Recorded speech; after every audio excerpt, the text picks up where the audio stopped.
Okay, good morning. This is day 110, and I just wanted to do a quick overview of my kind of metadata analysis on Carter Page, which I'm going to call Russia, and then Paul Manafort I'm going to call Ukraine. I'm going to say Carter Page is on the buy side here in Russia, and Paul Manafort is on the sell side. Now, if I have people that have worked here for 10 years on each side of this transaction, Paul Manafort being in Ukraine, Carter Page on that side, I can just basically run around, and let's say these are the sellers over here. These are entry points of gas in from Russia through Ukraine to different buyers, the blue lines here, exit points, going to through Slovakia here with Melania Trump. I think this also, there's major buyers in Germany as well as Italy through this major line here. If I have both of these sides of the transaction under surveillance, I can just run Carter Page around to different conferences to meet people and then tag them. Just use Carter Page as the white rabbit and tag different people. And now I know what the buyers are thinking or the sellers are thinking. The same thing with Paul Manafort. I can do the same with Paul Manafort to know what the sellers are thinking through and these brokers and so forth. So by the Podesta Group and by extension the Clinton Foundation can insert themselves right here at the buy-sell point and make money in between. Plus, I can do sanctions against these people as I see deals coming up. I can exact a bigger price. This is the same thing with the different pipelines in the United States. Hey, we'll just hold that up because there's a small farm here or whatever that's leaking oil. I'll send a Pinkerton out there to spring a leak and then have my reporter from Fusion GPS go make a big movie out of it, have a couple people crying saying they got cancer, and then boom, I hold up the deal. And if you come to terms with me and pay the freight of the brokerage fee that I want, then all of a sudden the Pinkerton repairs the pipe, and the people go away and they drop their cancer. They say, oh, it was I smoked too much or whatever. And I've seen them doing this over and over again. So Fusion GPS kind of plays that, make it bad, smear kind of tactics, and then the Pinkertons are more the G4S type folks. So that's the game, is just get in the way of everything where there's business going on. This is mainly the gas market, especially if you can cut off supply here, you can then have your son go in here, if you're Joe Biden, and buy a whole bunch of gas interests for gas futures, let's say, or whatever, when the prices are low, and then you can then turn the spigot back on and then make money as the gas starts flowing again. And I think this is the story of Ukraine, in the easiest way to look at it. And Carter Page is a useful pawn in Russia, and then I think Paul Manafort was a much more savvy businessman. He was working with Russian oligarchs that wanted to do investments in Ukraine because investments in Russia would look bad. Of course, Ukraine used to be part of Russia. So there you go. And I think this is what's missed. The whole surveillance piece of this and being used for economic spying is being missed completely by the MSM. No one has asked the question, cui bono, who benefits, modus operandi. Has anybody ever done anything like this before? Clinton Foundation? Yes, since the very inception. Clinton Global Initiative, broker. Easy. All right, so that's my metadata analysis of the gas market. I think it's going to be similar for uranium. Here comes the uranium, highly enriched uranium. Oops. Shouldn't we stop some of that uranium here and have a couple of experimental reactors that use highly enriched uranium rather than just ship it all back to the United States and downblend it? That doesn't make much sense. How about any of these countries? Any of these countries might want to do experimental reactors. How about some of these countries down here?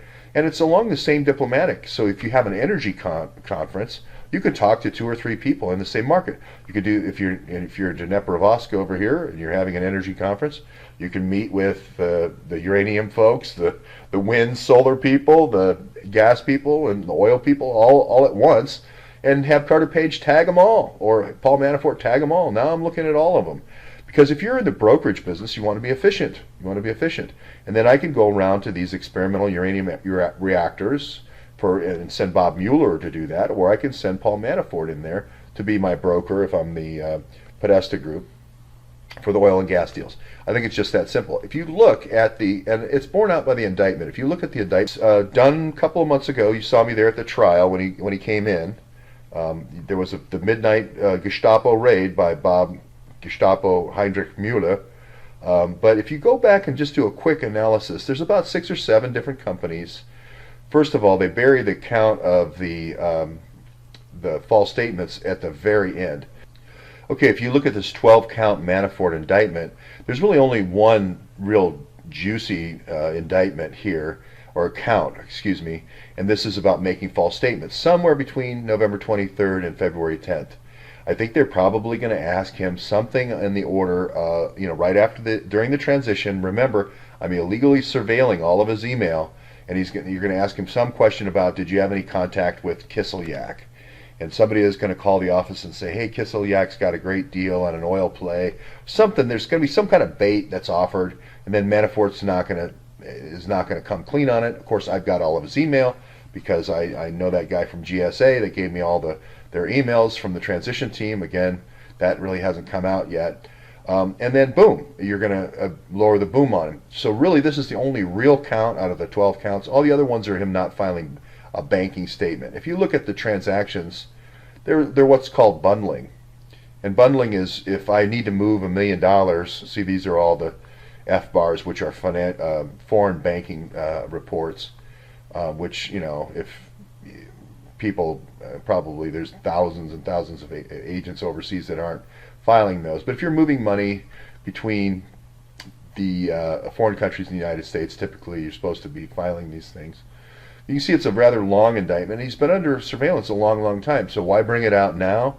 Well, it's obviously politically motivated, and most of the things have nothing to do. Most of those financial banking things have nothing to do with it. Now, if I look at the metadata analysis, Paul Manafort uses the money to buy real estate. He's negotiating in oil and gas primarily, so he buys in New York and Virginia. Those are kind of your Council on Foreign Relations negotiation points. The other stuff, if I look at all the companies, and there's about 20 of them, are mostly bundles for different deals for oligarchs living here that are coming here to negotiate oil and gas deals. And for whatever reason, they're doing landscaping and they're putting all those kind of expenses. You just kind of want to put all your expenses through these shell companies in order to launder the money. Okay, you don't necessarily want to say, hey, I made $1 million on the deal, brokering that deal. I made $1 million on this deal. And so they're brokering it through these kind of landscaping companies, etc. So most of this stuff is not, this is a conspiracy to, against the United States, lawn mowing. It's a laughable indictment, really, when you go through it. So I'll leave it there. I did want to say, though, in breaking news, and you can see Cyprus is the main go-between point.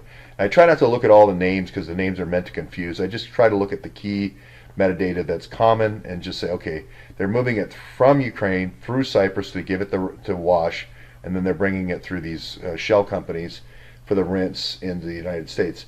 I did see that Defense Logistics Agency has been tagged for $1 billion missing off their system. Again, antiquated accounting systems in Fort Belvoir.